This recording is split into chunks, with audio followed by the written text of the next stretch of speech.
If there's one illusion that derails a lot of traders, it's this: that you're only ready to act when you feel calm. That fear has to be gone before you can follow through. That real confidence means zero hesitation. But here's the truth: you can feel fear and still follow the plan. The presence of fear isn't proof that something's wrong. Often it's proof that you care, that you're awake, that you're engaged with the process. And that's not a weakness. It's part of being human. Let's be clear. The goal isn't to erase fear. It's to stop letting it make your decisions for you. Fear, when unmanaged, creates hesitation. It whispers doubt at the worst possible moment, right as your setup is unfolding. It tells you to wait a little longer, to see one more candle, to second-guess your levels. But in that hesitation, the edge can vanish. You end up chasing instead of acting, managing from emotion instead of structure. And then the spiral begins. A late entry, a tight stop, overmanagement, and frustration that you didn't just follow the plan. But fear doesn't mean you're broken. It means your brain is trying to protect you. It's scanning for danger, risk, exposure.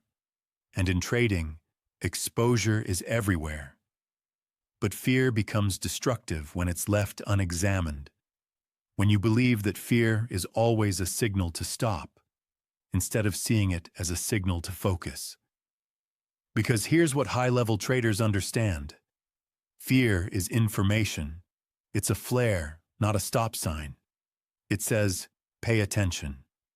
And if your plan is clear, if your edge is valid, then fear can actually sharpen your execution.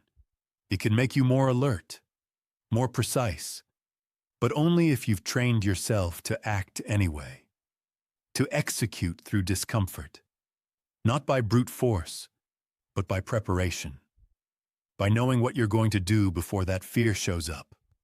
That's where structure saves you. When you've done the work in advance, when your plan is detailed and tested, you don't need to wait for perfect confidence.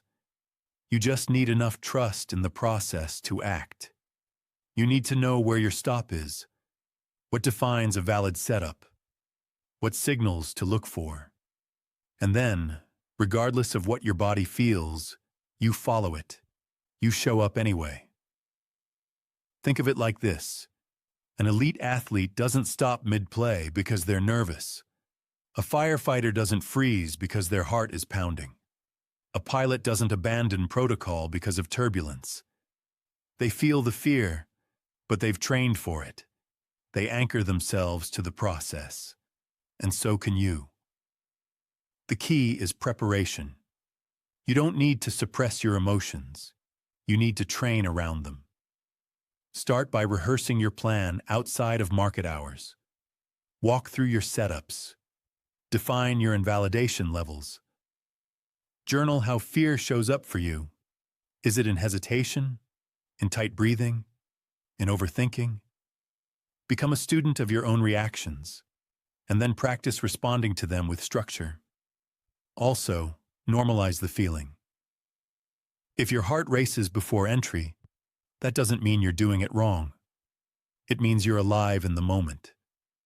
You can feel your nerves and still take the trade.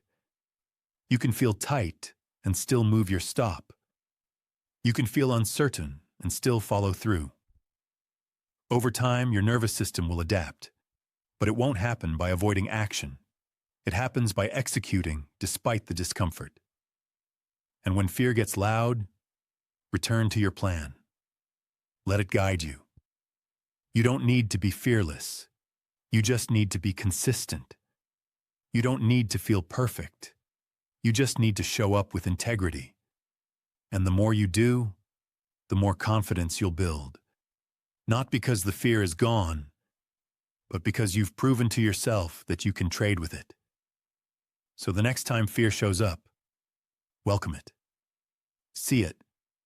Breathe with it. And then do what you said you'd do. Stick to your stop. Follow your structure. Trust the plan you made when you were calm. That's what discipline is. That's what growth looks like. Not the absence of fear, but the ability to trade through it.